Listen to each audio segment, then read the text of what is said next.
Bonjour, bienvenue à la boucherie du Molard. Ravi de vous retrouver en ce début de saison de la période de chasse.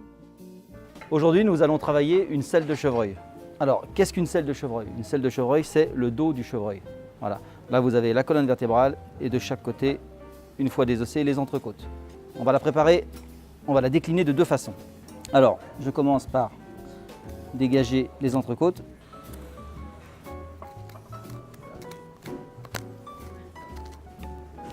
Voilà, là ça demande un peu de délicatesse parce qu'il faut aller chercher la viande derrière les vertèbres lombaires.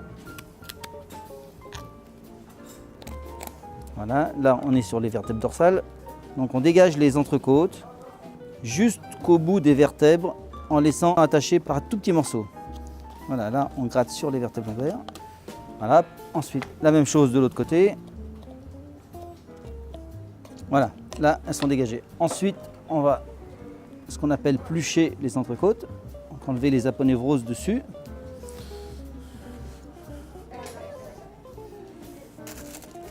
On va récupérer les petits nerfs, les petites aponevroses qui peuvent servir à la fin pour faire un fond de gibier.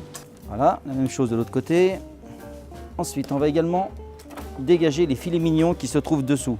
Les filets mignons se trouvent de l'autre côté des vertèbres lombaires. Donc, un filet mignon, voilà, dégagé pareil, on le laisse juste attaché par le bout de la vertèbre.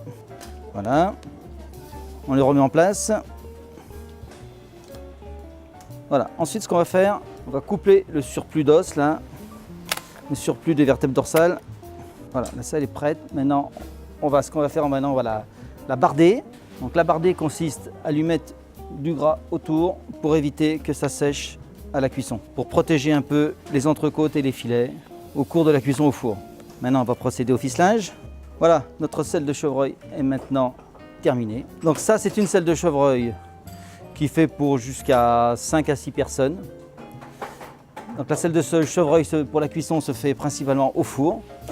Une selle de chevreuil de cette taille se cuit, le four préchauffé à 220 degrés, elle se cuit 35 minutes approximativement. Voilà. C'est pour ça qu'on a mis la barde pour éviter que ça dessèche les filets. Quand la selle de chevreuil est cuite, vous avez simplement à couper les ficelles. Et avec le dos d'une cuillère à soupe, vous faites tomber les filets. Et après, vous avez juste une petite incision à donner avec un couteau et les filets tombent tout seuls. Voilà. Donc ça, c'est très pratique. Alors, on va faire la deuxième déclinaison de la selle de chevreuil. Donc, le départ est le même. On dégage les entrecôtes. Alors, les entrecôtes sont plus communément appelées en cuisine. On appelle ça plutôt filet de chevreuil. Mais en fait, c'est de l'entrecôte. Parce que si on veut bien, le filet serait le filet mignon. Et le filet mignon, ça pèse 80 grammes. Donc quand en restauration, on vous dit filet de chevreuil, en général, c'est de l'entrecôte. Là, on a levé nos deux entrecôtes. Là, on a la colonne vertébrale complète. On va maintenant lever les filets mignons.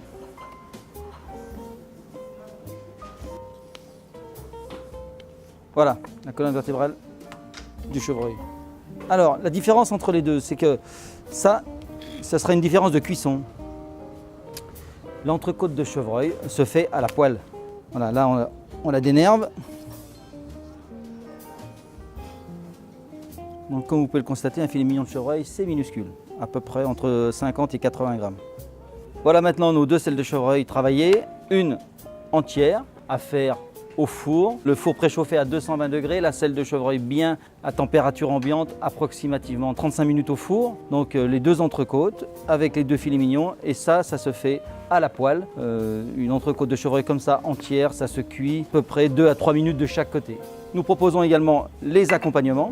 Nous avons les poires au vin, les choux de Bruxelles, les figues, le chou rouge, les érelles, les marrons, ainsi que les pommes myrza. Et on a également un fond de gibier maison, voilà, que l'on fait avec les os de gibier, que l'on fait réduire toute la nuit. Voilà, donc fond de gibier maison qui est excellent pour faire la base pour votre sauce. Voilà, merci de m'avoir écouté, à très bientôt.